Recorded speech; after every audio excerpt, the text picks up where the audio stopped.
আসসালামু আলাইকুম রহমতুল্লাহি বরকাতু। আজকে আপনাদের মাঝে খুবই কার্যকর একটা ভান মারা তাবিজ নিয়ে আলোচনা করব। তো ভিউয়ার্স, আজকে যে তাবিজটা নিয়ে আলোচনা করব এটা খুবই কার্যকরী এবং খুবই দ্রুত কাজ করে একটা তাবিজ। আপনার 100 কার্যকরী যদি তাবিজ থাকে এর মধ্যে একটা তাবিজ হচ্ছে এটা দিয়ে কাজ করলে খুব দ্রুত কাজ হবে এবং শত্রু বিনাশ হয়ে যাবে।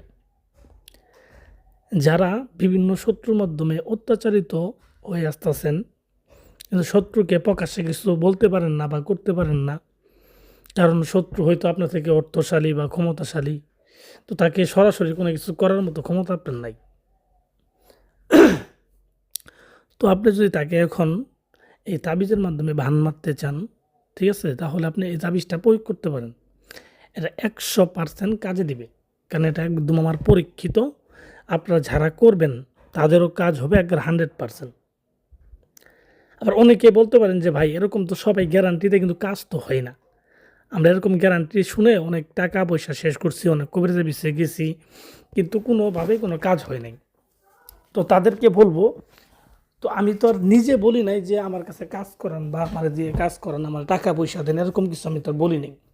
আমি বলছি আপনারা নিজেরাই করবেন। হ্যাঁ, আশা করি নিজেরা করলে নিজেদেরই কাজ হবে। এইগুলো যে শুধু কবিরাজদের করতে হবে এমন কোনো কথা না। যদি আপনি সঠিক তাবিজ সঠিক নিয়মে করতে পারেন, এটা যে কেউ করলেই হবে। এটা আসলেও মূল বিষয় হচ্ছে তাবিজের নিয়মকানুনগুলা। কারণ প্রত্যেকটা তাবিজে কিন্তু কাজ করবে, নিয়মকানুনগুলো হচ্ছে আসল। আপনি অনেক তাবিজ পাবেন, অনেক তাবিজের কিতাবও আছে যেখানে তাবিজ দেওয়া আছে কিন্তু সঠিক নিয়ম দেওয়া নেই। তো যাই হোক ভিউয়ার্স, আসলে আমি কথা বাড়াবো না।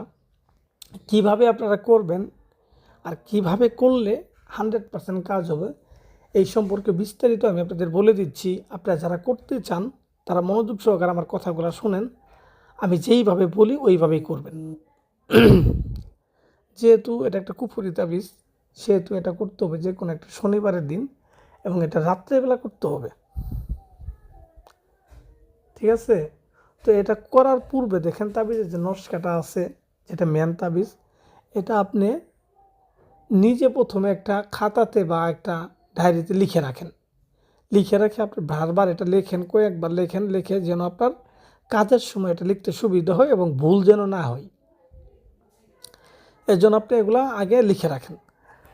তো লিখে রাখার পর আপনি যে কোনো একটা শনিবারের দিন এর রাত্রের বেলা, তো যে কোনো শনিবারের দিন এই রাত্রে 8টা বাজে, ঠিক আছে, নিজের ঘরে বসে এটা লিখতে পারবেন। নিজের ঘরে বসেই দক্ষিণ দিক মুখ করে জায়নামাজ বিছাবেন।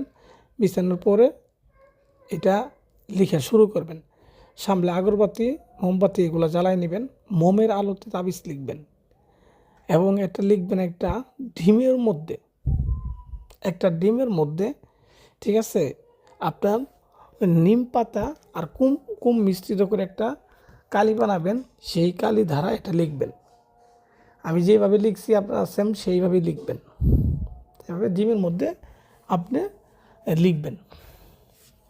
লিখার পরে একটা লাল কাপড় নেবেন।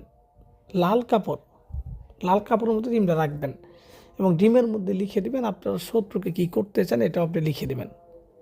লিখে দেওয়ার পরে এই লাল কাপড়ের মধ্যে রাখবেন। রাখার পরে এই কাপড়ের মধ্যে বিভিন্ন রকমের জিনিস দিবেন, ঠিক আছে, যেমন কাম সিঁদুর, ঠিক আছে, এই সদকায় জারিয়ায় কিছু টাকা দিবেন, দুটো কড়ি দিবেন, একটা লোহা দিবেন, এরকম এগুলো দিয়ে লাল কাপড়টাকে সুন্দরভাবে পেঁচাবেন। পেঁচানোর পরে এই ডিমটাকে নিয়ে আপনি যে কোনো একটা মাটির চুলা আছে, যে গ্রামে মাটির চুলা থাকে, এই চুলার মধ্যে, হ্যাঁ, চুলার পাশে আর কি 1 হাত পরিমাণ গর্ত করে এই ডিমটাকে পুঁতে দিবেন, যেন চুলার তাপটা যেন এই ডিমের মধ্যে লাগে। আর যাদের শহরে থাকেন, যাদের মাটির চুলা পাবেন না, তারা গ্যাসের চুলার নিচে, হ্যাঁ, নিচের দিকে এই ডিমটা রেখে দিবেন। 3টা দিন পর্যন্ত রেখে দিবেন, ঠিক আছে। রেখে দিয়ে দেখবেন যে এটা আপনার কাঙ্ক্ষিত শত্রু ডাইরেক্ট মারা যাবে। এটা পেট ফুলে মারা যায় বেশি আর কি, ঠিক আছে, পেট ফুলে মারা যাবে বেশিরভাগই। এটা একেবারে গ্যারান্টিযুক্ত। এই তাবিজটা যারা পূর্ব করছেন দেখবেন এই তাবিজটা মিস হয় না। খুবই কার্যকরী একটা মানে তাবিজ। তো আপনারা এরপরও যদি বুঝতে সমস্যা, আমার কথা কোনো জায়গায় যদি বুঝতে সমস্যা আমাকে জানাবেন, আমি সুন্দর করে